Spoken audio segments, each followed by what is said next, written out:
When a cocky businessman mocks an unassuming older man in first class, he has no idea he's insulting Clint Eastwood. What happens next? The evening sky over New York City was painted in streaks of orange and violet as the last rays of sunlight reflected off the towering skyline. Inside John F. Kennedy International Airport, JFK, weary travelers move through the sleek modern terminals, their rolling suitcases clicking against the polished floors. In one of the more exclusive areas of the airport, the first-class lounge bustled with quiet luxury. Freshly brewed espresso filled the air. Soft jazz played in the background, and travelers sat in plush leather chairs, sipping on cocktails as they waited for their flights. Among the passengers preparing to board Flight 217 to San Francisco, one man stood out. Not for his humility, but for his overwhelming sense of self-importance. Nathan Cole, a 38-year-old venture capitalist from Silicon Valley, leaned casually against the gate's boarding podium, checking the time on his Rolex and scrolling through his emails on the latest high-end tablet. Everything about him, the tailored charcoal suit, the designer leather briefcase, the polished Italian shoes, screamed power and privilege. He wasn't just a traveler, he was someone used to commanding attention. Nathan prided himself on efficiency, on status, and most importantly, on being among the elite. He viewed first class as more than just a luxury. It was an affirmation of his success, a place reserved for those who had earned it. So when boarding finally began and he strode toward the jet bridge, he was already scanning the cabin, instinctively evaluating who belonged and who didn't. As he settled into his aisle seat in 2A, he barely looked at the other passengers, only nodding curtly at the flight attendant offering him a pre-departure drink. He had one focus, his own world. That is, until he noticed a man taking a seat just a few rows away. Unlike the rest of the meticulously dressed passengers, this older gentleman was dressed in a simple brown leather jacket, a button-down shirt, and well-worn boots. He carried nothing but a small canvas duffel bag, which he tucked neatly under the seat in front of him before leaning back into his chair, gazing out the window with a quiet, almost serene demeanor. Nathan narrowed his eyes, his gaze flicking from the man's plain outfit to the fine champagne being poured nearby for other first-class travelers. He scoffed under his breath. A man like that doesn't belong here. First class was for high achievers, for people who had worked their way up the corporate ladder, not for those who dressed like they belonged in the economy seats. Leaning slightly toward the businessman beside him, Nathan smirked and muttered just loud enough to be heard. Looks like the airline is handing out charity upgrades these days. A few passengers nearby glanced over, but no one said anything. The older man, however, remained completely unfazed. He adjusted his seatbelt, kept his gaze on the window, and didn't even acknowledge Nathan's remark. The businessman frowned. He had expected at least a reaction, annoyance, embarrassment, or even an attempt at justification. But instead, the man acted as if he hadn't heard a thing. Nathan wasn't used to being ignored, and something about this man's quiet confidence irritated him. What Nathan didn't know yet was that his casual mockery was about to turn into the most embarrassing moment of his life. Nathan Cole wasn't just wealthy, he was powerful. At 38 years old, he had already built and sold 3 successful tech startups, making him a prominent name in Silicon Valley's elite investment circles. A self-proclaimed architect of the future, Nathan had long believed that success wasn't just about money. It was about status, control, and being recognized as superior. Every deal he closed, every handshake he gave, and every seat he took in first class reinforced his belief that he was a cut above the rest. His charcoal designer suit fit him perfectly. His Rolex glinted under the soft cabin lights, and his expensive cologne lingered in the air. He exuded confidence, the type that demanded attention rather than earned it. As he sipped his pre-flight whiskey, he He barely noticed the flight attendant's polite smile or the quiet shuffling of passengers finding their seats. To him, these people weren't worth noticing unless they were powerful. That's why, when he saw the older man taking his seat in row 4, something about him felt out of place. The man's rough brown leather jacket, casual button-down shirt, and well-worn boots clashed with the polished, curated look of the first-class cabin. No fancy briefcase, no designer watch, no indication of wealth. He didn't fumble with a phone or tablet like the others.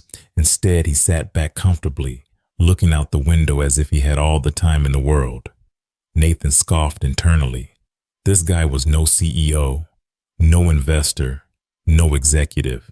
He looked more like a retired truck driver than a first-class traveler. As someone who thrived on instinctively reading people, Nathan prided himself on knowing who belonged in his world and who didn't. This man? He didn't belong. What annoyed Nathan even more was his lack of acknowledgement.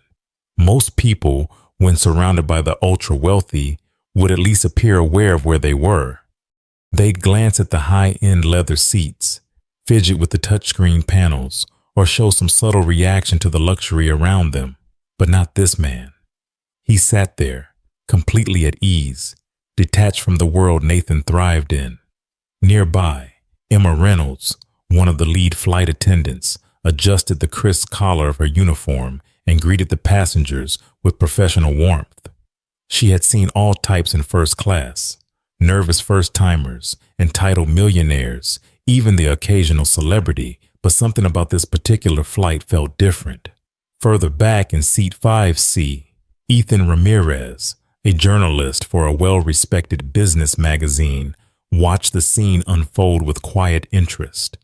He was the type of man who noticed details that others ignored, and right now his instincts told him that something was brewing between Nathan Cole and the older man in row 4.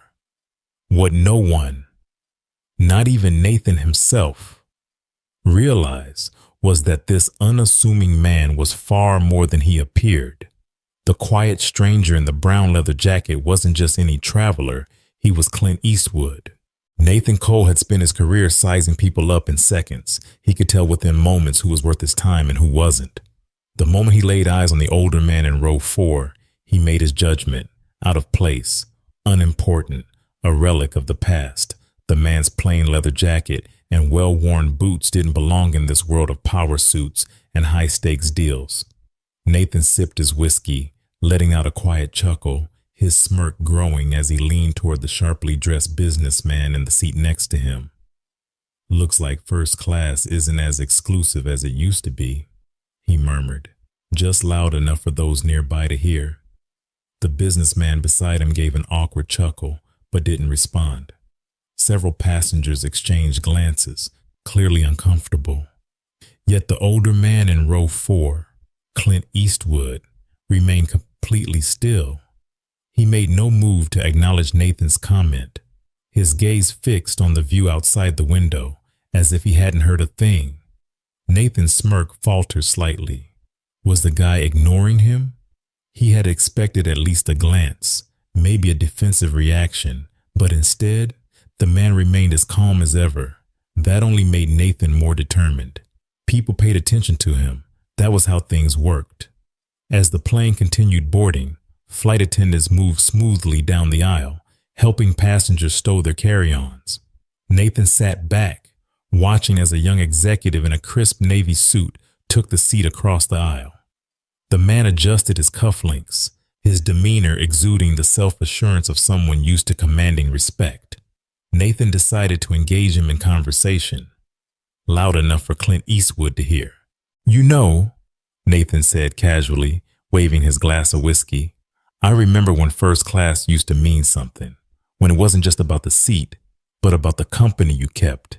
These days it seems like, well, just about anyone can end up here." The executive gave a polite but tight-lipped smile, clearly not wanting to be part of whatever Nathan was trying to start.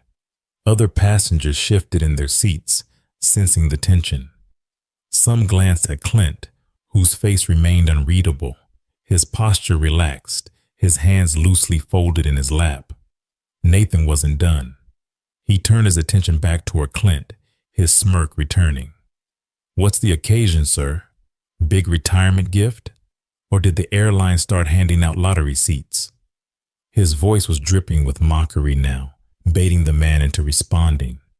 For the first time, Clint moved slightly, adjusting his jacket, but he still didn't look at Nathan. His silence wasn't submission. It was a quiet confidence that unnerved Nathan more than any argument could. The businessman beside Nathan cleared his throat, sensing that this wasn't going to end well for Nathan. But Nathan, he was too far gone, too caught up in his own ego to realize the mistake he was making. The flight attendants were beginning their safety demonstration. The engines roared to life, and the plane began taxiing down the runway. Nathan leaned back with a smug grin, convinced he had put the old man in his place. But what Nathan didn't know, what he couldn't possibly have known, was that the entire dynamic was about to shift. As the plane soared through the sky, leveling off into its smooth cruise toward San Francisco, the hum of conversation in the first-class cabin settled into a soft murmur.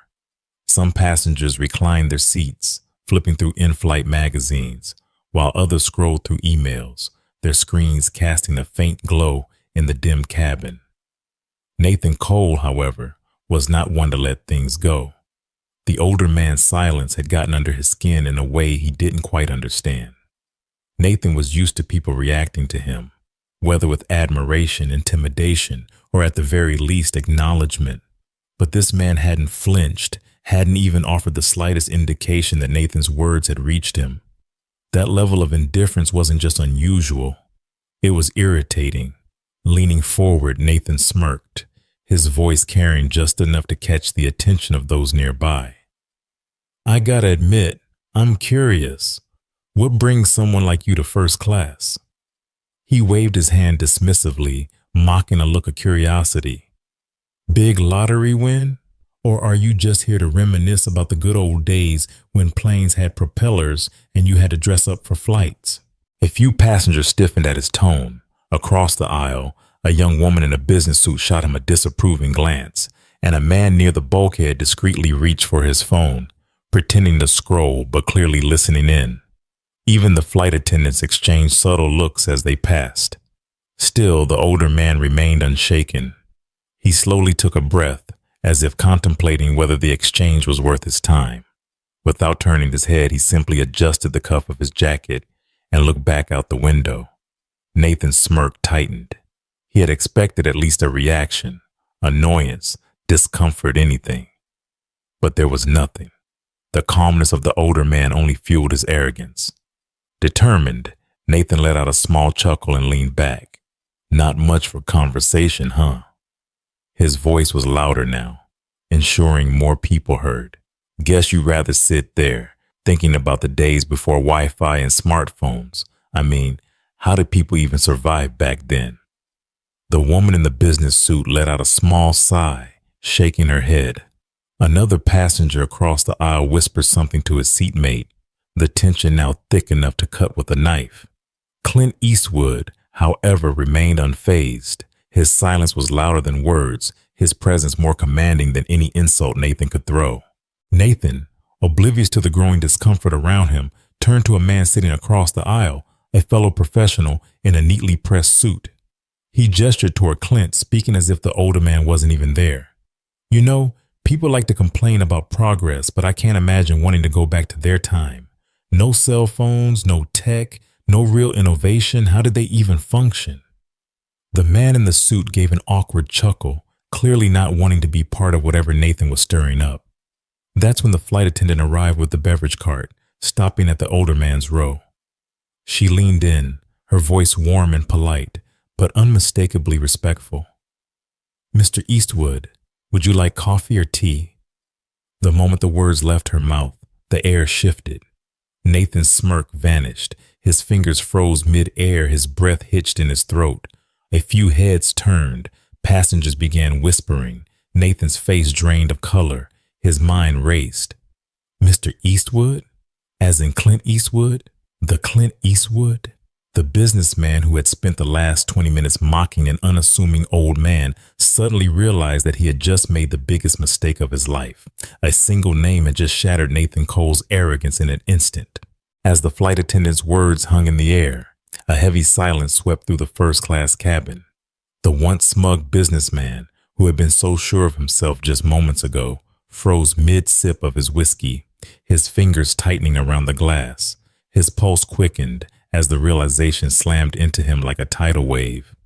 Clint Eastwood, the Clint Eastwood, the legendary actor, the director, the man who had defined an era of Hollywood, a symbol of power, grit, and untouchable coolness. And Nathan had just spent the last 20 minutes mocking him like he was some random nobody. Passengers near them began whispering in hushed tones. Some stole discreet glances toward Clint while others did a double take, realizing who had been sitting among them this entire time. A middle-aged man nudged his wife, whispering, "Is that really Clint Eastwood?" A younger executive sitting across the aisle grabbed his phone, texting furiously. Nathan swallowed hard, his throat suddenly dry.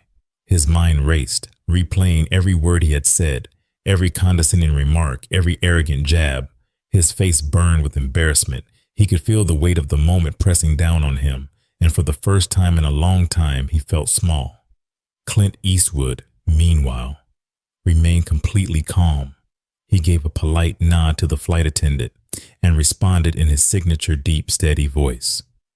"Coffee, black." The simplicity of his words made the moment even heavier. He didn't react to the whispers, the stares, or the shift in energy. He didn't need to. His presence alone was enough to command the room. Nathan, desperate to salvage the situation, cleared his throat and forced a nervous chuckle. His arrogance was replaced by awkward hesitation as he leaned slightly forward. Mr. Eastwood," he began, his voice noticeably quieter. I didn't realize. I had no idea. I wasn't trying to be." Clint finally turned his head, his sharp eyes locking onto Nathan's. For the first time, Nathan felt the full force of that gaze, the one that had made outlaws, criminals, and villains cower in movies for decades. It wasn't anger. It wasn't even disappointment. It was something far worse. Indifference. Clint studied Nathan for a long moment, then finally spoke, his voice calm, measured, and razor sharp. "And if I wasn't who you think I am, would that make the way you spoke to me okay?" The question landed like a punch to the gut. Nathan's mouth opened, but no words came out. His mind scrambled for a response, but nothing seemed adequate. The realization hit him harder than any insult could. This wasn't about Clint Eastwood's identity. It was about his own character. Nathan had spent his life believing respect was earned through wealth, power, and status. But now, staring into the eyes of a man who had nothing to prove, he finally understood. Respect wasn't about who someone else was. It was about who he was. And in this moment, he knew he had failed that test. The weight of Clint Eastwood's words settled over the cabin like a thick fog, suffocating whatever remained of Nathan Cole's confidence. The businessman, who had spent the entire flight believing himself superior, now sat frozen, his mind scrambling for a way out of the mess he had created. He opened his mouth, desperate to respond, but nothing came. No excuse, no witty remark, no charming deflection. For the first time in years, Nathan had nothing to say. Passengers nearby remained eerily quiet, their attention fixed on the unfolding moment. Some sipped their drinks, others pretended to read, but all of them were listening. The tension was thick, nearly unbearable. Even the flight attendants, trained to maintain a sense of composure in every situation, paused mid-step, their professional smiles flickering as they stole glances toward Clint and Nathan. Nathan finally managed to swallow the lump in his throat, forcing out a weak, awkward chuckle. I didn't mean anything by it, Mr. Eastwood," he stammered, shifting in his seat. I guess I was just making conversation." Clint tilted his head slightly, his expression unreadable. Then in that steady, unmistakable voice, he responded, "No, you weren't." Nathan's stomach twisted. The truth in Clint's words was undeniable. He hadn't been making conversation. He had been mocking a man he assumed was beneath him. He had belittled someone based on nothing but appearance. And now, faced with the consequences, he felt the sting of his own arrogance. Clint leaned back slightly in his seat, picking up his coffee cup with a deliberate slowness that somehow made Nathan even more uncomfortable. After taking a sip, he placed it back down and finally spoke again. "Respect isn't something you give based on what someone looks like," he said, his tone even but firm. "It's about who you are." Nathan felt his chest tighten. The words, so simple yet so heavy, pierced through the carefully constructed ego he had built over the years. He had always believed that respect was something earned through wealth, status, and influence. But now, sitting across from Clint Eastwood, he realized that true respect wasn't about titles or bank accounts. It was about character. And tonight, Nathan had failed the test. A ripple of awareness spread through the cabin. Passengers exchanged glances, some nodding subtly in agreement. Ethan Ramirez, the journalist sitting across the aisle, smirked slightly as he jotted something in his notebook. He had witnessed many business leaders speak on respect, but none had delivered a lesson as effortlessly as Clint Eastwood just had. Nathan, still reeling, lowered his gaze. He felt exposed, stripped of the power he had always used as a shield. He had entered this flight believing himself untouchable. Yet now, he was the one being humbled. Clint picked up his coffee again, his voice carrying one final message before returning to the peaceful silence he had maintained all along. "The way you treat people when you think no one's watching, that's who you really are." Nathan exhaled sharply, as if the words had knocked the air from his lungs, because deep down he knew Clint was right. Nathan Cole sat in stunned silence, his once unshakable confidence reduced to dust. The rhythmic hum of the plane's engines was the only sound filling the cabin, but to him, it might as well have been a deafening roar. The echoes of Clint Eastwood's words rang in his mind, each syllable cutting deeper than any public humiliation he had ever experienced. The businessman had spent his entire career convincing himself that status defined respect, that power, money, and prestige were the measuring sticks of a person's worth. But now, staring at the man he had belittled, the legend who had effortlessly exposed his arrogance, Nathan realized how blind he had been. For the first time in years, he felt small. Around him, the energy in the first-class cabin had shifted. Passengers who had once ignored the conversation were now giving Clint Eastwood subtle nods of respect. Some smirked at Nathan's expense, while others simply shook their heads, as if second-hand embarrassment had taken hold. Across the aisle, Ethan Ramirez, the journalist who had been observing the entire exchange, smirked knowingly. He wasn't taking notes anymore, but he didn't have to. This was the kind of moment that didn't need to be recorded. It was burned into memory. Nathan knew he had to say something, anything to fix what he had done. He cleared his throat, sitting up slightly, the once effortless confidence in his posture now gone. "Mr. Eastwood," he began, his voice noticeably quieter, stripped of his usual bravado. "I owe you an apology. I didn't mean—" Clint raised a hand, cutting him off, not rudely, but with the same effortless authority that had silenced movie villains for decades. "You don't need to explain," he said, his voice steady. "What's done is done, but there's a lesson here, if you're willing to hear it." Nathan nodded quickly, eager to redeem himself.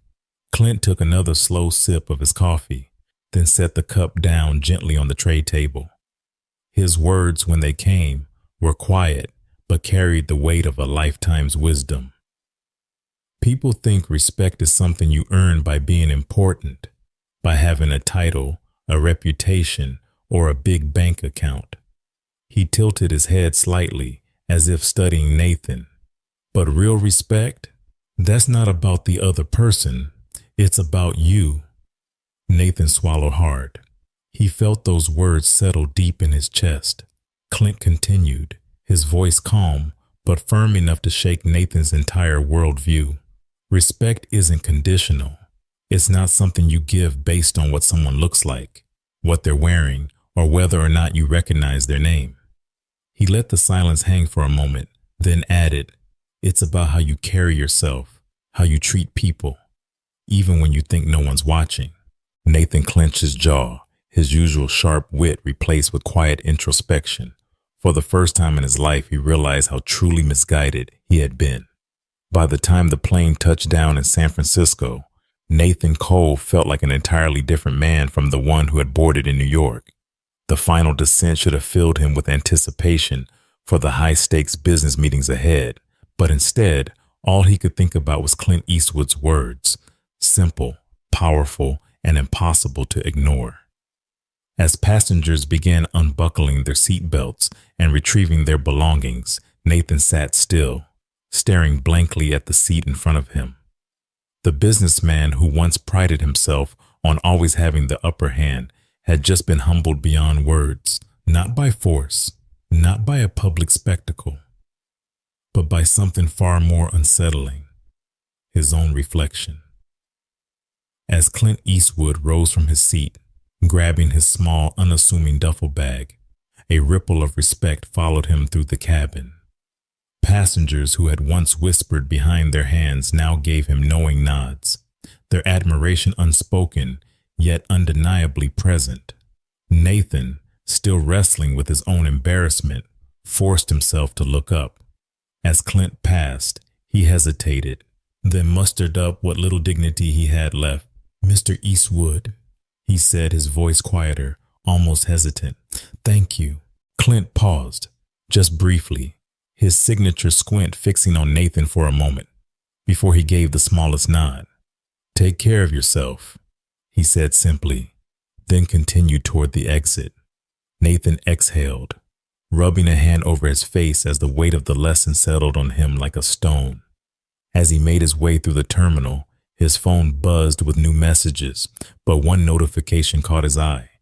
A news article from a business blog. A lesson in humility at 35,000 feet from Clint Eastwood himself. Nathan's stomach tightened. The journalist Ethan Ramirez had written about the encounter. The story was already gaining traction online, and within hours, it would undoubtedly go viral. But for the first time, Nathan didn't care about his reputation, his image, or how the world perceived him. All he cared about was being better than the man who had stepped onto that plane. Respect isn't something you give based on status, wealth, or reputation. It's a reflection of your own character. Too often, people judge others by appearances, assuming value based on material success rather than integrity. But the truth is, how you treat someone who can do nothing for you says more about who you are than anything else. Clint Eastwood's quiet but powerful response serves as a reminder that real strength isn't loud, and true confidence doesn't need validation.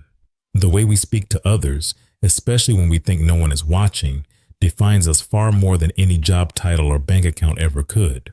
In today's world, where people are quick to size each other up, dismiss, or even mock those they deem unworthy of their time, this lesson is more important than ever. Kindness, humility, and respect should never be reserved for only those we admire or recognize. They should be given freely because they are a reflection of our own values. Next time you're tempted to judge someone based on how they look or what they have, remember, it's not about them. It's about you. How do you want to be remembered?